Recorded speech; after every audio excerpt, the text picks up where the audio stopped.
সূরা ইখলাস কখন পাঠ করলে সাথে সাথে ফলাফল পাবেন, ভালো করে বুঝেন। সূরা ইখলাস হচ্ছে পবিত্র কোরআনুল কারীমের ভিতরে ছোট সূরাদের ভিতরে অন্যতম একটি সূরা। তবে ফজিলতের দিক থেকে সূরা ইখলাস হচ্ছে গুরুত্বপূর্ণ ফজিলত, এবং এই সূরাটা এমন একটা সময় আল্লাহ পাক রব্বুল আলামিন নাজিল করে দিয়েছেন যখন আল্লাহ রাসূল সাল্লাল্লাহু আলাইহি ওয়াসাল্লাম দ্বীনের প্রচার করতে লাগলেন। এমন সময় আল্লাহ পাক রব্বুল আলামিন এক আল্লাহর দাওয়াত দিতে লাগলেন। তখন কাফেররা আল্লাহ রাসূল সাল্লাল্লাহু আলাইহি সাল্লামকে কোশ্চেন করলো যে, মুহাম্মদ, তুমি তো এক আল্লাহর দাওয়াত দাও, আমরা তো কোটি কোটি দেবতার পূজা করি, তারা আমাদের সমস্যার সমাধান করতে পারে না।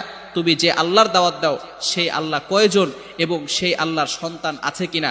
সাথে সাথে আল্লাহ পাক রব্বুল আলামিন এই কাফেরদের প্রশ্নের উত্তরে আল্লাহ রাসূল সাল্লাল্লাহু আলাইহি সাল্লামের কাছে এই সূরাটি নাজিল করলেন, কুল হুয়াল্লাহু আহাদ আল্লাহুস সামাদ লাম ইয়ালিদ ওয়া লাম ইউলাদ ওয়া লাম ইয়াকুল লাহু কুফুয়ান আহাদ। আল্লাহ পাক রব্বুল আলামিন এক, অদ্বিতীয়, এবং আল্লাহ